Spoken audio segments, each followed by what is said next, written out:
Hi hello welcome to our channel. నేను మీ astro numerologist Nivas Valmiki.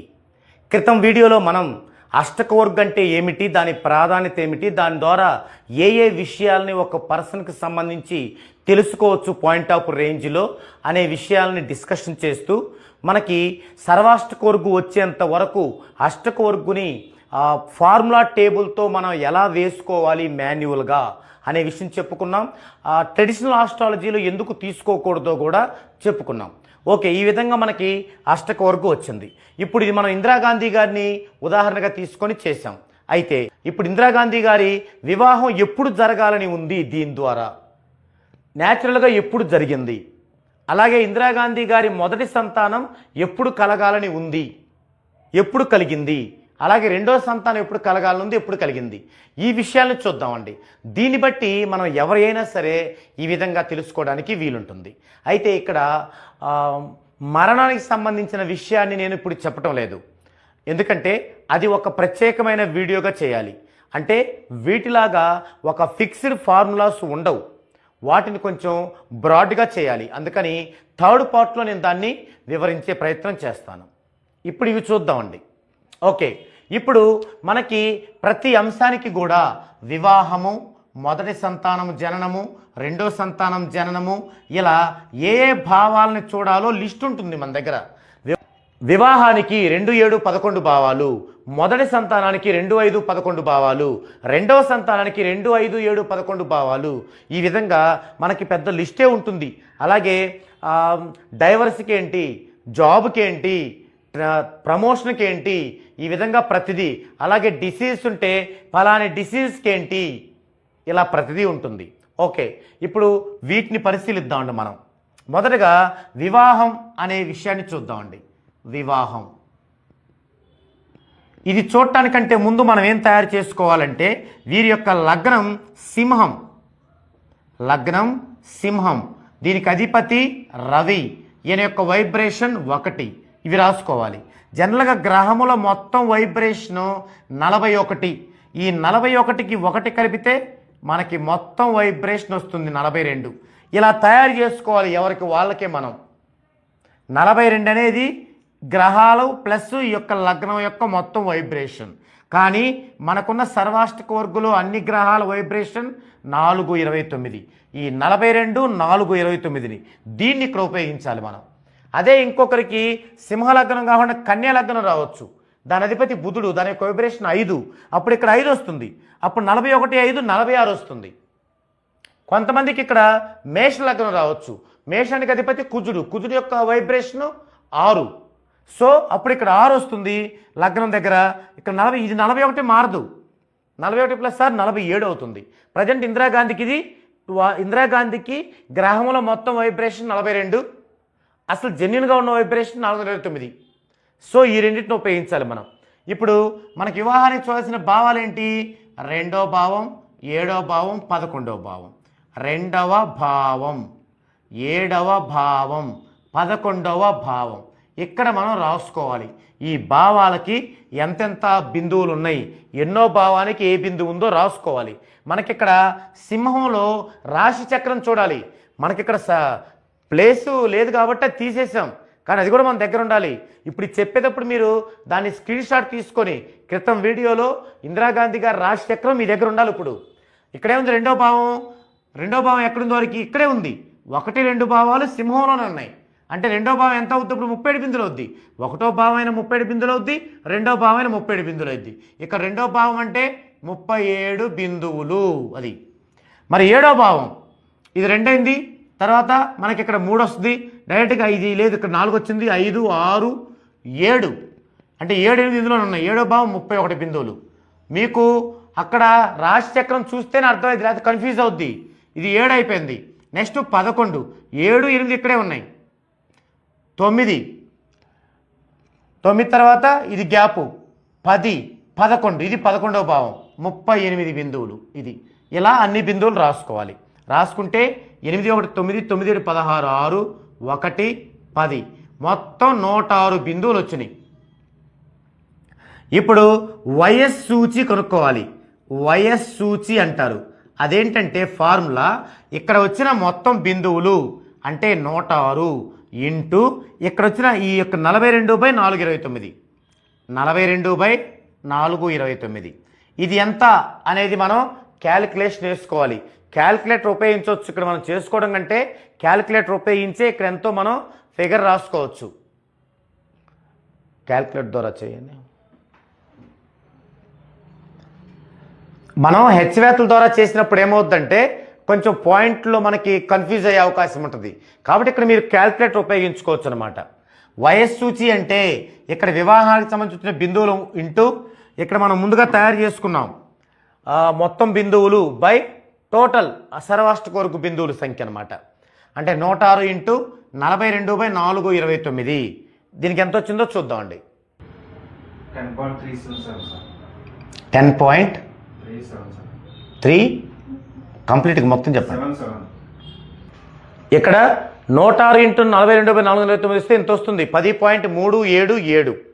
Okay, next సహాయ వయస్సూచి కూడా కనుక్కోవాలి. సహాయ వయస్సూచి. వయస్సూచి అంటేనేమో అన్ని బిందువులు, సహాయ వయస్సూచి అంటే మధ్య బిందువు. ఇప్పుడు దీనికి మధ్య బిందువు 7, దీనికి 5, మరి దీనికి 5, 7ల సరాసరి అలా రెండు ఉన్నప్పుడు సరే ఇప్పుడు ఇక్కడ 7 అనమాట. అంటే 31 ఇంటూ ఫార్ములా ఇదే 42/429. ఇప్పుడు ఇది చూద్దాం ఎంత వచ్చిందో. 31 ఇంటూ 42/429 3.034. ఇది సహాయ వయస్సూచి, ఇది వయస్సూచి. ఏ విషయానికైనా ఇలా వయస్సూచి సహాయక వయస్సూచి వస్తాయి. అది వివాహం అవ్వచ్చు, సంతానానికి అవ్వచ్చు, మరణానికి అవ్వచ్చు, ఏదైనా ఏ సంఘటనకైనా ఈ రెండు వస్తాయి. ఇప్పుడు ఇక్కడ మనం వయస్సూచిని రెట్టింపు చేసుకుంటేనో, రెట్టింపు చేసుకొని దీన్ని ఒకసారి కలిపితేనో, లేదా రెట్టింపు చేసుకొని దీన్ని 2 సార్లు కలిపితేనో ఆ అంశం వస్తుంది. అది మాత్రం ఒక బాగా దాని మీద నిష్ణాతులైన న్యూమరాలజిస్టులకు మాత్రమే అది వచ్చే అవకాశం. అది అవలేలగా వేసుకునేది కాదు. మీరేం చేయొచ్చు, ఇట్లా ఒకసారి డబల్ చేసి చూసుకోవచ్చు, ఒకసారి డబల్ చేసి దీన్ని కలిపి చూసుకోవచ్చు, ఒకసారి దీన్ని డబల్ చేసి కలిపి చూసుకోవచ్చు, ఒకసారి దీన్ని 3 సార్లు చేసి కలిపి చూడవచ్చు. అంటే ఇక్కడ డబల్ ఎవరికి చేయాలి, డబల్ చేసి సహాయ వయస్సూచి ఎవరు కలపాలి, లేదా 3 సార్లు రెట్టింపులు ఎవరు చేయాలనేది మాత్రం అదొక పెద్ద సబ్జెక్ట్ అనమాట. ఓకే, ఇక్కడ వీరి వివాహం ఎప్పుడవుతుంది అంటే ఇది డబల్ చేసినప్పుడు అవ్వచ్చు, ఈ డబల్ చేయడానికి దీన్ని కలిపినప్పుడు అవ్వచ్చు. కానీ ఇందిరాగాంధీ గారిని కనుక గమనించినట్లయితే 2 సార్లు వయస్సూచి ఎచ్చవేసి ఒక సహాయ వయస్సూచి కలిపితే వివాహం తెలుస్తుంది. సో వివాహం ఈజ్ ఈక్వల్ 2 ఇంటూ వయస్సూచి 10.377 ప్లస్ ఒకసారి 1 ఇంటూ సహాయక వయస్సూచి 3.034. 2తో దీన్ని హెచ్చవేస్తే 2014 4 1 2014 15 5 1 2 3 1 7 2 10 20 20.754 ప్లస్ 1తో హెచ్చవేస్తే 3.034 4 4 8 3 5 8 0 7 7.3032 23.788 23.788 దీన్ని ఇలా ఫైనల్ వచ్చాక మరలా ఫార్ములా ఏంటంటే 0.9856తో హెచ్ వేయాలి. దీన్ని 0.9856తో హెచ్చించాలి. ఇది మారదు ఫార్ములా. అది హెచ్ వేస్తే ఫైనల్ అవుట్పుట్ మనకు వస్తుందన్నమాట.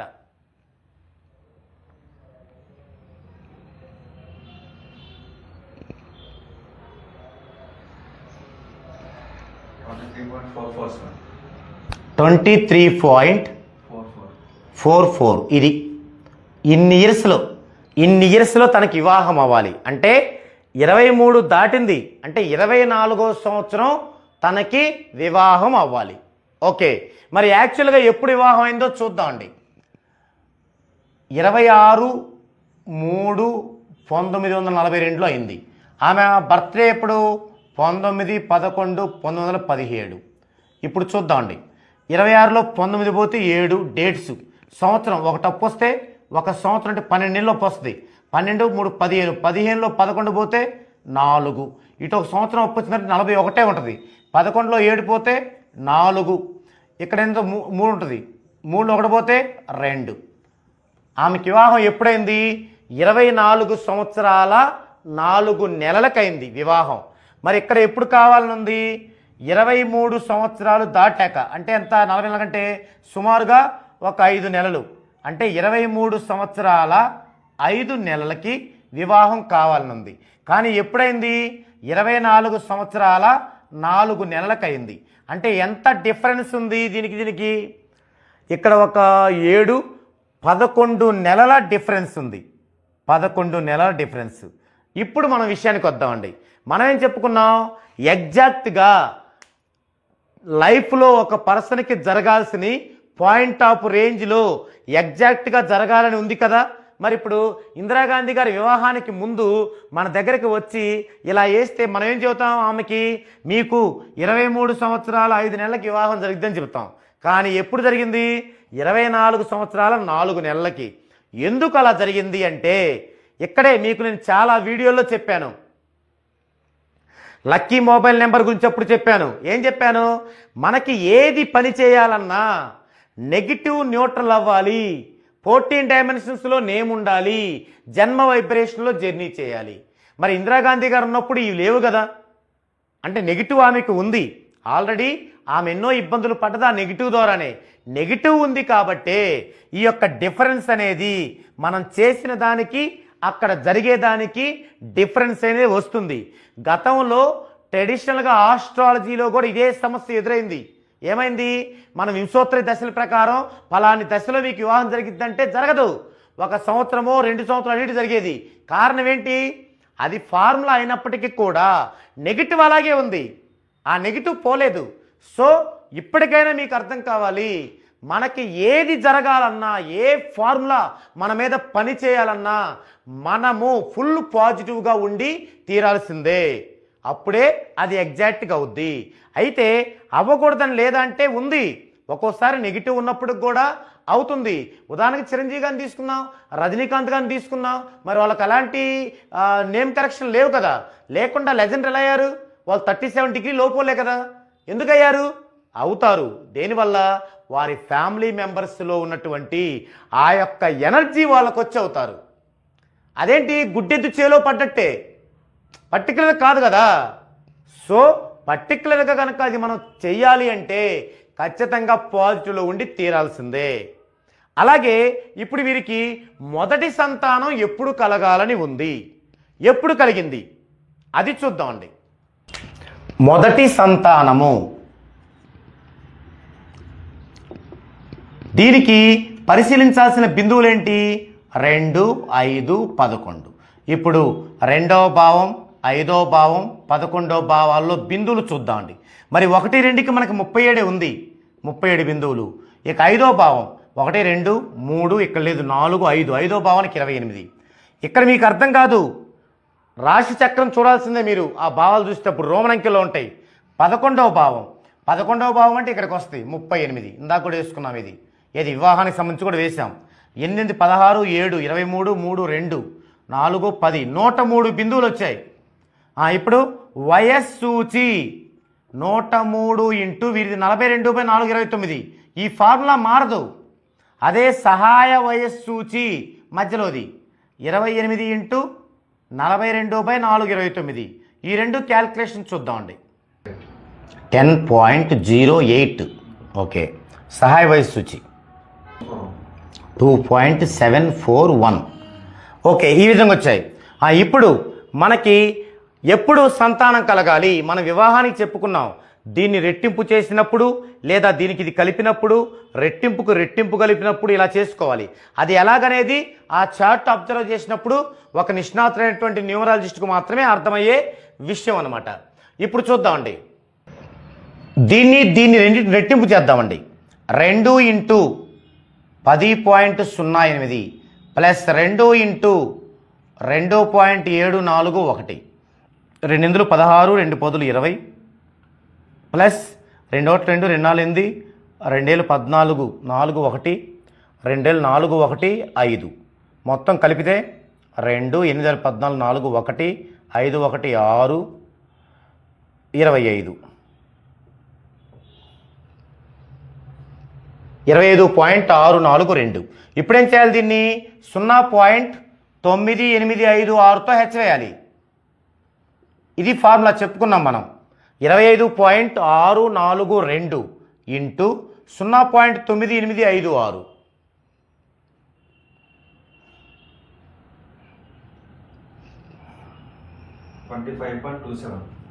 25.27. ఇది ఇన్ని సంవత్సరాలు అంటే 25 సంవత్సరాల తర్వాత అంటే 26వ సంవత్సరంలో మొదటి సంతానం కలగాలని ఉంది. మరి యాక్చువల్గా ఎప్పుడు కలిగిందో చూద్దామండి. ఆమె యొక్క డేట్ ఆఫ్ బర్త్ 19/11/1917. మొదటి సంతానం జన్మించింది ఎప్పుడు రాజీవ్ గాంధీ గారు 28/1944. ఇక్కడ 20లో 19 1, ఇటు ఒక సంవత్సరం అప్పు వస్తే 12 8 20 20లో 11 పోతే 9, ఇక్కడ 5 ఉంటుంది 3 ఉంటుంది, ఒకటి పోయింది కాబట్టి 43, 13లో 7 పోతే 6, ఇక 3లో 1 పోతే 2, 26 సంవత్సరాల 9 నెలలకి వీరికి సంతానం కలగాలని ఉంది. మనకెప్పుడుంది, మనకెప్పుడు వచ్చింది 25 సంవత్సరాల ఒక 2 నెలలు సుమారుగా. అంటే ఎంత డిఫరెన్స్ ఉంది 25 సంవత్సరాల 2 నెలలు, ఎంత డిఫరెన్స్ ఉంది 26 సంవత్సరాలు 9 నెలలు 25 సంవత్సరాలు 2 నెలలు, అంటే ఈ యొక్క 10 నెలలు ఆ యొక్క 9 నెలలు 17 నెలల డిఫరెన్స్ ఉంది. ఇప్పుడు ఈ డిఫరెన్స్ లేకుండా ఎగ్జాక్ట్గా జరగాలంటే ఎలా జరిగిద్ది అంటే, ఇప్పుడు ఇందిరాగాంధీ గారు గనక తన బాల్యంలోనో బిఫోర్ మ్యారేజీలోనో కనుక 14 డైమెన్షన్స్లో నేమ్ కరెక్షన్ చేయించుకొని ఉన్నట్లయితే తన నెగిటివ్ న్యూట్రల్ అవుతుంది. అప్పుడేమవుతుంది ఎగ్జాక్ట్గా 25 సంవత్సరాల 2 నెలలకే సంతానం కలుగుతుంది. అలాగే మ్యారేజ్ కూడా అనుకున్న టైంకే కలుగుతుంది. కాబట్టి మీరు భవిష్యత్తులో ఏవైతే ముఖ్యమైన విషయాలు అనుకున్నామో అవి ఎగ్జాక్ట్గా జరగాలంటే మనం ఇన్ టైంలోనే మీరు పాజిటివ్ని గ్రోత్ చేసుకోవాలి. అంటే నెగిటివ్ న్యూట్రల్ చేయాలి. అంటే 14 డైమెన్షన్స్లో మీరు నేమ్ కరెక్షన్ చేసుకోవాలి. ఈ మాట అనగానే మీలో చాలామంది నేను ఎప్పుడో చేసుకున్నాగా అంటూ ఆనందపడుతుంటారు. కానీ మీ ఇష్టం వచ్చిన విధంగా ఒక డైమెన్షన్లోనో ఏదో విధంగా చేసుకొని నేను చేసుకున్నానంటే అది నో యూస్. నిష్ణాతులైన న్యూమరాలజిస్టులతోనే చేయించుకోవాలి. బెస్ట్ న్యూమరాలజిస్ట్ అంటే ఎలా ఉండాలో మీకు ఒక వీడియోలో చేశాను, చూడండి. మీకు తెలియకపోతే అది ఫాలో అవ్వండి. ఓకే, ఇక రెండో సంతానం విషయం చూద్దామండి. రెండవ సంతానానికి చూడాల్సిన భావాలు 2 5 7 11. ఇప్పుడు 2వ భావం 5వ భావం 7వ భావం 11వ భావాలు మనం ఇవి వేసుకోవాలి బిందువులు. 2వ భావం అంటే 37, 5వ భావం అంటే 2 3 4 5 28, 7వ భావం అంటే 5 6 7, 7వ భావం అంటే 31, ఇక్కడ 7 ఇక్కడికి వస్తుంది, ఎందుకు ఇక్కడ వస్తుంది 9 10 9, ఇది గ్యాప్ వస్తుంది 10 11 38, 8 16 17 24 4 2 8 10 13 134 బిందువులు వచ్చాయి. ఇప్పుడు ప్రధాన వయస్సు సూచి చూద్దాం. క్యాలిక్యులేషన్ ప్రధాన వయస్సు సూచి 134 ఇంటూ 42/4 29. ఇది మారదు, ఒక పర్సన్కి ఇది మారదు. ఇక అలాగే సహాయ వయస్సు సూచి ఇక్కడ 2 వస్తాయి. మీకు 3 నెంబర్లు వచ్చినప్పుడు మధ్యలో వస్తుంది, 4 వచ్చినప్పుడు మధ్యలో 2 యొక్క సరాసరి మధ్యలో 2 వస్తాయి. అయితే ఈ రెండిటికి ఒక్కొక్క దానికి కనుక్కోవాలి ఫస్ట్ మనం. అంటే 28 ఇంటూ 42/4 29, 31 ఇంటూ 42/4 29 కనుక్కొని సరాసరి చూడాలి మనం. అది మనకి సహాయక వయస్సు సూచి అవుతుంది. ఫస్ట్ ప్రధాన వయస్సు సూచి కనుక చూసినట్లయితే ఎంత వచ్చిందంటే 13.11 వచ్చింది. ఇక సహాయ వయస్సు సూచిక 2 వచ్చాయి కాబట్టి ఫస్ట్ ఇది చూద్దామండి. 2.741. ఇక రెండోది చూద్దామండి 3.034. ఇక్కడ ఇది ఒకటే చేసుకోవాలి మనం. అంటే ఇది సరాసరి తీసుకొని 2 కూడి సగం చేయాలి. 2 కూడితే 5 7 7 5, దీన్ని 2తో భాగించాలి. 2 రెళ్ళు 4 1 17 2 16 17 2 16 15 2 14. సో సహాయక వయస్సు సూచి అంటే 2.887 ఇది ఇలా వస్తుంది. ఇప్పుడు ఇదేం ప్రధాన వయస్సు సూచి, ఇది సహాయక వయస్సు సూచి. ఇప్పుడు దీన్ని రెట్టింపు చేద్దామండి. 2 × 13.11 ప్లస్ 2 × 2.887 2 11 22 2 13 26 ప్లస్ 2 14 4 1 2 16 17 7 1 2 16 17 7 1 2 4 1 5 ఇది. సో ఇప్పుడు 4 0 4 7 2 9 9 26 5 31 ఇంటూ ఏం చేయాలి 0.9856తో హెచ్ వేయాలి 31.53 అంటే రెండో సంతానం 31 సంవత్సరాల 6 నెలలకి కలగాలి అని ఉంది. కాబట్టి నెగిటివ్ ఉన్న వాళ్ళకి ఎగ్జాక్ట్గా రాదు. మరి ఎంత వచ్చిందో చూద్దామండి. వీరి యొక్క బర్త్డే 19 11 1917. మరి రెండో సంతానం సంజయ్ గాంధీ గారిది 14 12 1946. తీసేస్తే ఇక్కడ డేస్ తీసేద్దాం. సంవత్సరాలు చూస్తే ఇక్కడ ఒకటి సుమారుగా 16 లేడిపోతే 9 3లో 1 పోతే 9 2 29 అంటే 29 సంవత్సరాల 1 నెలకి తనకి రెండో సంతానం కలగాలని ఉంది.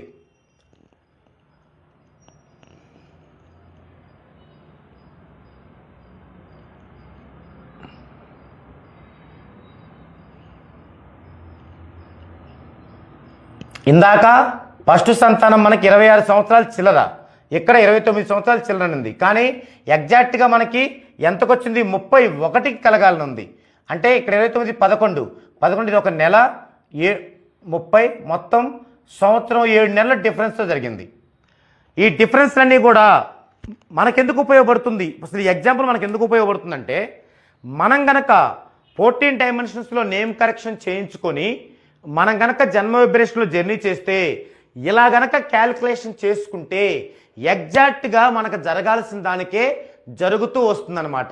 దానివల్ల మనకి ప్రయోజనం ఏంటి, ఇది వివాహం అంటే ఓకే, తర్వాత చిల్డ్రన్స్ ఓకే, ఇవి కాకుండా మనకి రేపు ఒక మంచి బిజినెస్లో ఒక స్టార్డమ్ కావాలి, అది పలాని సంవత్సరం జరుగుతుంది అంటే ఆ సంవత్సరానికే మనం దాన్ని క్యాచ్ చేయొచ్చు అనమాట.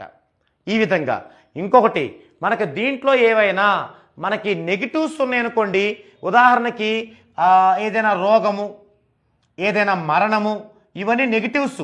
ఇవి గనక అయితే మనకి ఏ టైంకై రావాలో ఆ టైంను మనం అధిగమించడానికి కూడా ఇది తెలుస్తుంది మనకి. అంటే ఇప్పుడు ఉదాహరణకి 20 సంవత్సరాల ఒక పర్సన్కి 42 ఏళ్లలో మరణం సంభవిస్తుంది అని ఉంది. ఈ పర్సన్ గనక 14 డైమెన్షన్స్లో నేమ్ కరెక్షన్ చేయించుకొని జన్మ వైబ్రేషన్లో జర్నీ చేయటం మొదలు పెడితే 42 సంవత్సరాలు ఉన్న కంప్లీట్ అయ్యే అతని ఆయుష్ అనేది 62 సంవత్సరాలైనా సరే నిక్షేపంగా ఉండేలా చేస్తుంది. అలాగే ఇతనికి ఒక 10% లాభం వచ్చే ఉంది బిజినెస్లో అని ఉందనుకోండి, ఇతను 20 సంవత్సరాల్లో 10% వస్తున్నప్పుడు ఇతను న్యూమరాలజీ ప్రకారం జర్నీ చేసి 14 డైమెన్షన్స్లో కనుక నేమ్ కరెక్షన్ చేయించుకుంటే ఈ 10 అనేది 90 100 కూడా పోయే అవకాశం ఉంటుంది. అంటే ఇవి మనకు ఎందుకు ఉపయోగపడతాయంటే ఈ అష్టకోర్గ్ అనేది మనం ఒక వైబ్రేషన్లో జర్నీ చేస్తున్నప్పుడు దాని యొక్క క్యాల్కులేషన్ ద్వారా మనకి రావాల్సిన దానికంటే ఇంకా ఎక్కువ పాజిటివ్ ఎలా రావాలి, ఒకవేళ నెగిటివ్ రావాల్సి ఉంటే దాన్ని న్యూట్రల్ చేసి ఎలా మనం ఎదగాలి అనేది తెలుసుకోవడానికి ఉపయోగపడుతుంది. ఓకే, అంటే అర్థమేంటి, ఇక్కడ మనం ఏది ఎప్పుడు జరగాలో ఫార్ములాస్లోది ప్లస్ మాత్రమే యాసిస్ జరగాలి, మైనస్ అయితే జరగకూడదు. అదే ఒక శాస్త్రం అంటే. ఇదే మీకు నేను మొబైల్ న్యూమరాలజీని గురించి మీకు దాని యొక్క నిజస్వరూపం చెప్పేటప్పుడు కూడా ఇదే చెప్పాను. మీకు పర్ఫెక్ట్గా మీరు అవన్నీ చేస్తేనే ఏదైనా అమలవుతుంది. అలా లేకుండా మీకు అవేమి చెప్పకుండా మసిబూసి మామిడికాయలాగా అప్పటికప్పుడే చెప్తూ ఉంటే మాత్రం ఈ జన్మ కాదు, మీరు 100 జన్మలు ఎత్తినా మీకున్నటువంటి ఆ యొక్క నెగిటివ్ అనేది పోదు, మీరు ఆశించినటువంటి ఆ సత్ఫలితం అయితే మాత్రం రాదు. కాబట్టి ఇది గుర్తుంచుకొని ఈ యొక్క అష్టక వర్గ ద్వారా మీరు ప్రయోజనాలు పొందాలంటే చక్కగా మీరు 14 డైమెన్షన్స్లో నేమ్ కరెక్షన్ చేయించుకొని మీ యొక్క జన్మ వైబ్రేషన్లో జర్నీ అవుతూ మీ యొక్క నెగిటివ్ని తగ్గించుకునే విధానంలోకి మీరు ఖచ్చితంగా మీ ఆలోచన విధానం రావాల్సిన అవసరం అయితే ఉంది. ఇది ఈ వీడియోలో టాపిక్. మరో వీడియోలో మరో డిఫరెంట్ టాపిక్తో మరలా కలుద్దామండి.